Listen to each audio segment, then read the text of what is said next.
మన ముకుంద జ్యువెలర్స్ వారి నూతన బ్రాంచ్ ఈ నెల 20న జూబ్లీహిల్స్ లో ఘన ప్రారంభం. ఓపెనింగ్ సందర్భంగా అన్ని జ్యువెలరీపై ఉన్న విఏ మీద ఫ్లాట్ 10% తగ్గింపు, నో మేకింగ్ ఛార్జెస్. ఎక్కడైతే ఈ ఫుడ్ జిహాద్ స్టార్ట్ అయిందో మన అంటే అంతకుముందే బాలాపూర్ అటువైపు ఎక్కడో చిన్నగా జరిగింది. కానీ మేడారం జాతరలో బాగా హైలైట్ అయింది. అప్పటి నుంచి ఈ షేక్ వలీ అనే ఆయన బాగా లైమ్‌లైట్‌లోకి ఉన్నాడు. రోజుకో రాజకీయ నాయకుడు రావడం, ఆయన్ని సన్మానించడం, అందిన కాడికి ఎంతో కొంత చేతిలో పెట్టడం, ఆయనతో ఫోటోలు దిగి పర్వాలేదని చెప్పేసి పంపించడం. సరే ఇది వేరే విషయం. ఇక్కడ అసలు విషయానికొస్తే ఎప్పుడు ట్రెండ్ అయ్యాడు వలి? మేడారం జాతర. మేడారం జాతర అయిన తర్వాత నెక్స్ట్ ఏమొచ్చింది? శివరాత్రి. శివరాత్రికి ఆయన మీద సింపతి ఎందుకు క్రియేట్ అయింది? మేము ఇక్కడ నుంచి తర్వాత శ్రీశైలం వెళ్ళాలనుకున్నాము. కానీ శ్రీశైలంలో వ్యాపారం చేయట్లేదు ఈసారి. వై? బికాజ్ మాకు ఇంకా అంటే ముడి సరుకు లేదు. దానికి పెట్టుబడి లేదు. మేము చాలా ఇబ్బందుల్లో ఉన్నాం. ఎందుకంటే మా వ్యాపారం అంతా అక్కడ నష్టం జరిగిందనేది ఆయన ఆవేదన. సరే శివరాత్రి గూడా అయిపోయింది. మరి ఇప్పుడొచ్చిందేంటి?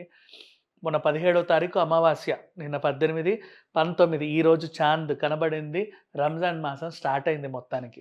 సరే రంజాన్ స్టార్ట్ అయింది. ఇప్పుడు విషయం ఏంటంటే నిన్న మొన్నటి దాకా కోవా బన్ ఏదైతే ఇట్లా ఉంటది, వీళ్ళు తుపుకు అని ఉమ్మి మీకు ఇస్తారు, మీరు అవి తింటారు అని బాగా వైరల్ అయిందో అప్పటి నుంచి అవును ఒక భయం ఉంది జనాల్లో మాత్రం.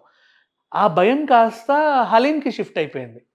హలీం అంటే మనకు తెలుసు హైదరాబాద్‌లోనే కాదు, రాష్ట్ర వ్యాప్తంగా, దేశవ్యాప్తంగా, ఈవెన్ ప్రపంచవ్యాప్తంగా బాగా ఫేమస్. కాకపోతే హైదరాబాద్‌లో ఎక్కువగా తింటా ఉంటారు. ముస్లిమ్స్ ఎక్కువ. అండ్ రంజాన్ సీజన్‌లో ముఖ్యంగా ఈ హలీం కోసం ముస్లింలు తక్కువ, మిగతా వాళ్ళు ఎక్కువ తింటారు చాలామంది చెప్పాలంటే. అసలు వాళ్ళకన్నా మిగులుద్దో మిగలదో అన్నట్టుగా బయట వాళ్ళు తింటా ఉంటారు. బీభత్సమైన ఆర్డర్స్ పెట్టుకుంటారు.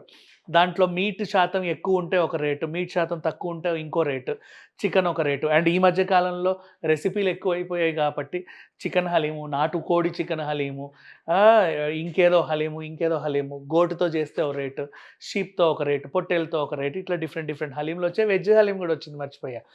ఇలాంటివన్నీ ఉన్నాయి. దానికి అదే రీతిలో మార్కెట్‌లో కూడా పోటీ పడే సంస్థలున్నాయి. ఎవరి రుచి బావుందో వాళ్ళకి అవార్డు కూడా ఇస్తారు. ఉత్తమ హలీం టేస్ట్ ఈ వీళ్ళకి అని.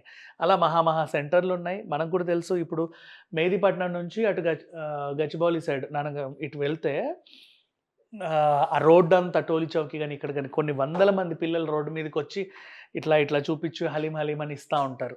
ఆన్‌లైన్‌లో కూడా దాని సేల్స్ విపరీతమే. అండ్ రేట్ ఎక్కువున్నా, తక్కువున్నా ఈ సీజన్‌లో హలీం తినాలన్న వాళ్ళకు చాలామంది ఉంటారు. ఒకరిద్దరని కాదు. ఆ ప్యూర్ నెయ్యి, ఆ ప్యూర్ డ్రై ఫ్రూట్స్, ఆ ప్యూర్ మీట్‌ని బట్టి కాస్ట్ కూడా పెరుగుతా ఉంటది, తగ్గుతా ఉంటది. Depends on. ఇట్లాంటిది ఇప్పుడు కోవా బన్ ఇష్యూ బాగా అయిన తర్వాత ఇలా ఉమ్మి వేస్తారంట అనేది జనాల్లోకి విపరీతంగా వెళ్ళిన తర్వాత ఆ ప్రభావం ఇవాళ హలీం మీద పడింది. ఈరోజు నుంచే నాకు తెలిసి సేల్స్ మొదలనుకుంటా బయట కూడా. అంటే రంజాన్ సీజన్ స్టార్ట్ అయిపోయింది కదా! 45 డేస్ వరకి ఉంటాయి. కానీ ఆల్మోస్ట్ అనుకున్నంత స్థాయిలో అమ్మకాలైతే లేవనేది విన్నాం. బట్ వాటెవర్ ఒకటి మాత్రం గుర్తుపెట్టుకోండి. ఎవరో ఏదో చెప్పారని చెప్పేసి తరతరాలుగా మీకున్న అలవాట్లయితే మార్చుకోవాల్సిన అవసరం లేదు. అంటిల్ అండ్ అన్‌లెస్ మీరు చూసేంత వరకు. ఎందుకంటే ఉంటారు కొంతమంది పిచ్చి వేషాలేసేవాళ్ళు. బట్ అథెంటిక్‌గా రెస్టారెంట్స్ ఎవరు కూడా అలాంటి పనులు చేయరు. హలాల్ అనేది మీట్‌కి మాత్రమే పరిమితం. ప్రతిదానికి గోవాకి, పన్నుకి, హలీంకి ప్రతిదానికి అంటగట్టాల్సిన అవసరం ఏం లేదు. అండ్ ఇంతకుముందు తిన్నవాళ్ళు మేమేదో తినేసామే అన్న భ్రమలోకి వెళ్ళిపోవద్దు, మానసికంగా కుంగిపోవద్దు. ఇక మీదట తినాలనుకున్న వాళ్ళు భయపడాల్సిన అవసరం కూడా లేదు. హ్యాపీగా సరే మీ టేస్ట్‌కి తగ్గట్టు మార్కెట్‌లో మీకు నచ్చినట్టు మీరు హ్యాపీగా ఫుడ్ తినండి. ఇలాంటివి భ్రమలైతే పెట్టుకోవద్దు. అలా అని చెప్పి నన్ను తిట్టొద్దు. మీకో దండం. బికాజ్ నాకైతే అట్లాంటి ఫీలింగ్స్ ఏం లేవు. నేను నమ్ముతున్నాను అట్లాంటివేమి అవ్వవు అని. మరీ అంత చెండాలంగా ఎవరు చేయరు. ఎవరో కావాలని దీంట్లో మత విద్వేషాలు రెచ్చగొట్టేలాగా చేసి ఆయన పేరు కనుక్కున్న తర్వాత ఓహో! మీరా? ఇట్లాంటి మాటలన్నీ మాట్లాడుతూ ఎక్కడికో తీసుకెళ్లారు. కానీ ఒక విషయం మాత్రం నిజం.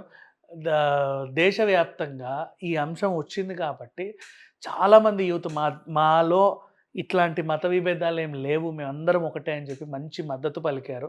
సో, జెన్‌జీ గైజ్ ఈ ఒక్క విషయంలో మాత్రం చాలా మంచి పని చేశారని చెప్పుకోవచ్చు. సరే ఏదేమైనప్పటికీ హలీం హ్యాపీగా ఆస్వాదించండి. సంవత్సరానికి ఒకసారే వస్తది. పండగున్నప్పుడే ఉంటది. అంటే మధ్యలో మనం తినాలనుకుంటే చేసుకోవచ్చేమో గానీ, ఇలా అమ్మేవాళ్ళైతే ఉండరుగా విరివిగా. సో, ఇట్లాంటి అపోహలన్నీ పెట్టుకోవద్దు. Thank you so much.